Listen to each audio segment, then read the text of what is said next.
Hello friends, welcome to খেল দুনিয়া। গতকাল ডার্বি ম্যাচে দুবার পিছিয়ে পড়েও দুরান্ত কামব্যাক করেছে মোহনবাগান।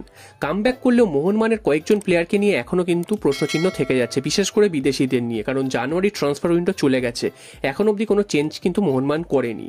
তো চেঞ্জ করার আর এখন সময়ও নেই যদিও, তবে এখনও চেঞ্জ হতে পারে। কেমন হতে পারে? যদি মিউচুয়াল টার্মিনেশন হয় সেক্ষেত্রে হতে পারে, এছাড়াও যদি ফ্রি এজেন্ট কোনো প্লেয়ার থাকে তাহলে কিন্তু তাকে মোহনবাগান নিতে পারে।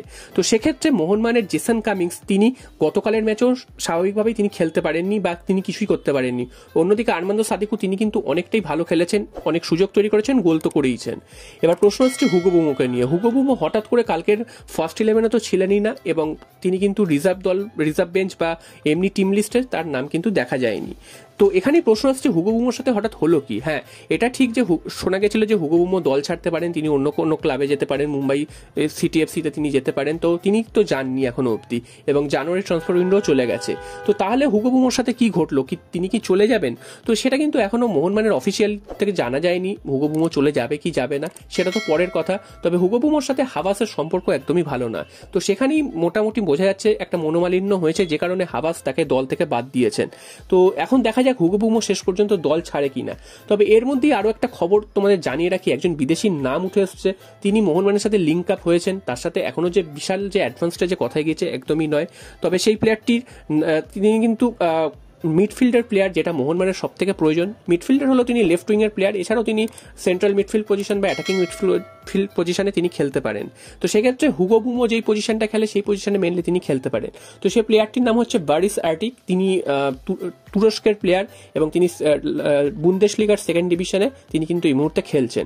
তো এই প্লেয়ারটি যদি তোমরা প্রোফাইল দেখো, সেখানে তোমরা দেখতে পাবে প্লেয়ারটি কিন্তু যথেষ্ট ভালো প্রোফাইল রয়েছে। তিনি বেশ কিছু গোল করেছে বুন্দেশলিগা 2-তে, এবং অ্যাসিস্টও করেছেন, এবং টার্কির হয়ে তিনি কিন্তু আন্ডার-17 আন্ডার-19 দলেও খেলেছেন। তো তার এক্সপিরিয়েন্স কিন্তু প্রচুর রয়েছে।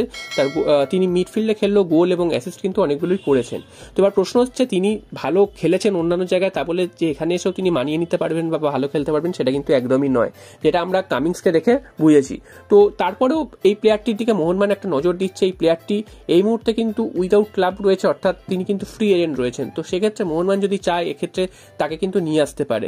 তবে মোহনবাগান ম্যানেজমেন্টের যা হাবভাব তাতে কিন্তু এই মরশুমেই যে আর আসবে কোনো প্লেয়ার সেটা কিন্তু একদমই মনে হচ্ছে না। যা প্লেয়ার আছে সেটা নিয়েই চালাতে হবে, এবং সামনের মরশুমে হয়তো তাকে নিয়ে আসতে পারে মোহনবাগান। তো এই প্লেয়ারটির নাম এই মুহূর্তে উঠে এসছে। যদি বড়সড় কোনো অঘটন না ঘটে তাহলে কিন্তু এই প্লেয়ারটির আসার সম্ভাবনা এই মরশুমে অন্তত নেই। হ্যাঁ, জনি কাউকোকে রেজিস্টার্ড করানো হতে পারে হুগো বুমো বা কারুর জায়গায়, এবং ব্র্যান্ডন হ্যামিল কালকে কিন্তু একটা গুরুত্বপূর্ণ সময় চোট পেয়েছেন, চোট পেয়ে মাঠ থেকে বেরিয়ে গেছেন।